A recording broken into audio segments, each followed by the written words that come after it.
इससे पहले हमने प्रथम विश्व युद्ध और लखनऊ समझौते के बारे में बताया था। आज बताएंगे होम रूल आंदोलन और चंपारण सत्याग्रह के बारे में। तो होम रूल शब्द कहाँ से लिया गया है? आयरलैंड से, जिसका अर्थ क्या होता है? स्वशासन करना। सर्वप्रथम आयरलैंड में ही होम रूल लीग की स्थापना होती है। इसकी स्थापना किसने किया था? रेडमांड ने किया था। ये आंदोलन के समय जो है भारत के वायसराय कौन थे? चेम्सफोर्ड थे। अब होम रूल लीग की भारत में स्थापना का कारण क्या था? राष्ट्रवादी नेताओं का प्रथम विश्व युद्ध प्रारंभ होने पर सरकार के युद्ध प्रयासों में सहयोग करना, अतः भारत में एक वास्तविक राजनीतिक जन आंदोलन की आवश्यकता थी। लेकिन ऐसा कोई जन आंदोलन भारत में नहीं था, यानी आंदोलन भारतीय राष्ट्रीय कांग्रेस के नेतृत्व में संभव नहीं था, क्योंकि यह नरम पंथियों के नेतृत्व में एक निष्क्रिय और जड़ संगठन बन चुकी थी। जो हमारी कांग्रेस थी, ये क्या नरमपंथी नेतृत्वकर्ता जो थे इसके, उनके निर्देश में ये निष्क्रिय और जड़ संगठन बन गया था। अब इसकी बाल गंगाधर तिलक जो थे, उन्होंने 28 अप्रैल 1916 ईस्वी को महाराष्ट्र में होम रूल लीग की स्थापना की, जिसका केंद्र क्या था? पूना, बेलगांव, कर्नाटक। इसके अध्यक्ष कौन थे? NC केलकर व जोसेफ बेप्टिस्टा इसके अध्यक्ष थे। इसका उद्देश्य क्या था? स्वराज्य मेरा जन्मसिद्ध अधिकार है। जो तिलक के द्वारा स्थापित होम रूल लीग था, उसका उद्देश्य था स्वराज मेरा जन्मसिद्ध अधिकार है। एनी बेसेंट द्वारा मद्रास में Akhil Bharatiya home rule league की स्थापना की गई। कब किया गया? 1 सितंबर 1916 को। इसके सचिव कौन थे? जॉर्ज अरुंडेल को बनाया गया। इसका क्षेत्र मद्रास, तमिलनाडु तथा इसका मुख्यालय अडयार, मद्रास में था। इसका उद्देश्य स्वशासन की स्थापना करना और इसका प्रचार कॉमनवेल व न्यू इंडिया पत्रिकाओं के द्वारा किया गया।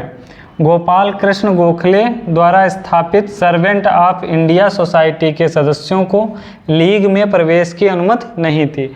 तो इस लीग में होम रूल आंदोलन जो था, इसमें या Akhil Bharatiya home rule league थी, इसमें गोपाल कृष्ण के द्वारा स्थापित थी एक सर्वेंट ऑफ इंडिया सोसाइटी। उसके सदस्यों को इसमें प्रवेश की अनुमति नहीं थी। अब आगे है चंपारण सत्याग्रह। कब हुआ? 10 अप्रैल 1917 को। महात्मा गांधी को ब्रिटिश स्टेट मालिकों के द्वारा किसानों के विरुद्ध बढ़ते हुए दुर्व्यवहारों की जानकारी मिली। जब कि किसानों के साथ दुर्व्यवहार हो रहा है, ये जानकारी महात्मा गांधी को मिली।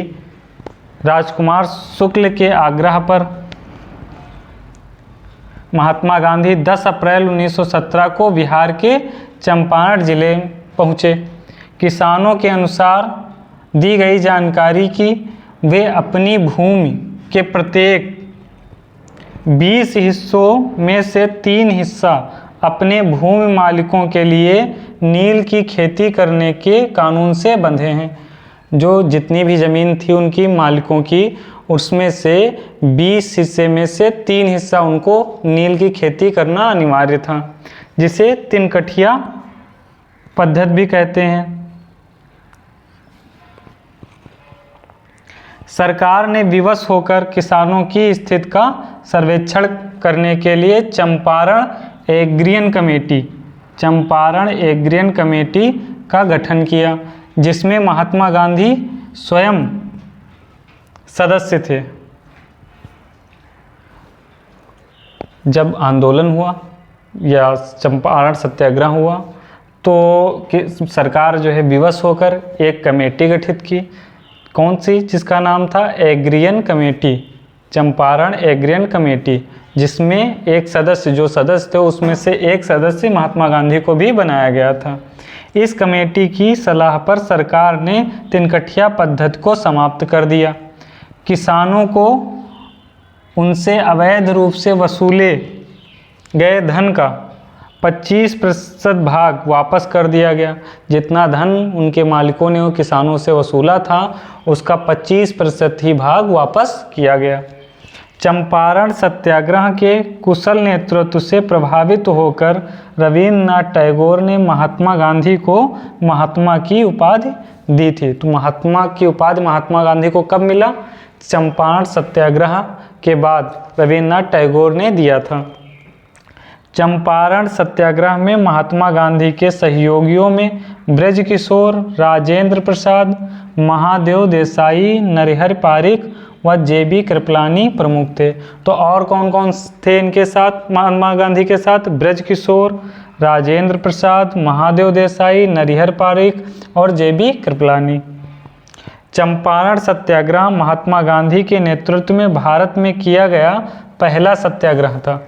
भारत में महात्मा गांधी के नेतृत्व में किया गया पहला सत्याग्रह कौन था? चंपारण सत्याग्रह। कब हुआ था? 10 अप्रैल 1917 को।